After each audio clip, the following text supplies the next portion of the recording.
Hello বন্ধুরা, সবাই দেখো, আজকে প্রবেশ করছি প্রস্তাবিত বারোবিশা থানার মাঠে।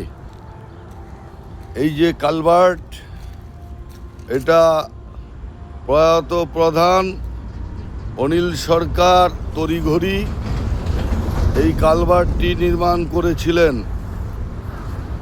যেহেতু উনি এই এলাকার বাসিন্দা প্রধান, এইখানে থানা হবে। এই অনিল সরকার প্রয়াত স্বর্গীয় অজয় আইস বারোবিশা ব্যবসায়ী সমিতি ওনাদের উদ্যোগে বারোবিশা ব্যবসায়ী সমিতির ব্যবস্থাপনায় এই যে জমিটি থানার জন্য দেওয়া হয়েছে। কিন্তু এই জমিটি বারোবিশা ব্যবসায়ী সমিতি গভর্নমেন্টের হাতে একদম রেজিস্ট্রি করে জমিটি দিয়েছে বারোবিশায় যেন থানাটি হয়। সরকারিভাবে একটা প্রস্তাবও আসে যে এখানে থানা হবে, কিন্তু এই বারোবিশা এলাকার আজকে 11-12 বছর হয়ে গেল এই জমিটি অনেক কাঠখড় পুড়িয়ে বারোবিশা ব্যবসায়ী সমিতি এই জায়গাটি হস্তান্তর করেছিলেন। বারোবিশাতে এটি থানা হবে।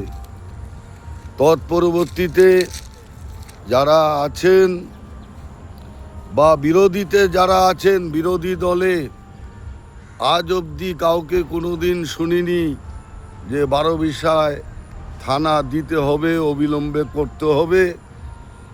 কি সরকার পক্ষ কি বিরোধী পক্ষ তথৈবচ কেউ কোনোদিন কোনো আওয়াজ তুলেনি। কিন্তু এই যে প্রয়াত মানুষগুলো, অনিল সরকার, অজয় আইস, ওনারা ব্যবসায়ী সমিতির সাথে কাঁধে কাঁধ মিলিয়ে এই জমিটি রেখেছে। মহামূল্যবান জমি।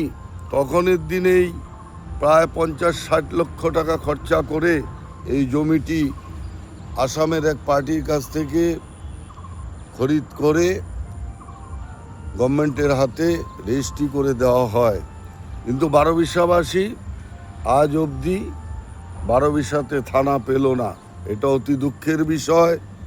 আগামী দিনে কারা এমপি এমএলএ হবে জানি না, কিন্তু অবশ্যই আপনারা এই থানার ব্যাপারে বিধানসভায় প্রস্তাব এনে পাশ করিয়ে অবিলম্বে যেন বারোবিশাতে এই থানাটি হয়। দেখুন কি সুবিশাল মাঠ। এখন তো সব বিল্ডিং হয়ে যাচ্ছে, এদিকে আশেপাশে মার্কেট হয়ে গেছে। তো অবিলম্বে বারোবিশায় প্রস্তাবিত যে থানাটি, কয়েকবার কাগজপত্র এসেছে, কিন্তু কোথায় কাজটি আটকে আছে। যে ভোটে জিতবেন আপনারা একটু তদারকি করে এই বারোবিশা থানাটি যেন হয়। দেখুন কি সুন্দর রাস্তাঘাট সব করে রাখা হয়েছে। প্রধান অনিল সরকারের আমলে এখানে কালভার্ট থেকে ধরে সব কিছু করে রাখা হয়েছে। ধন্যবাদ জানাই।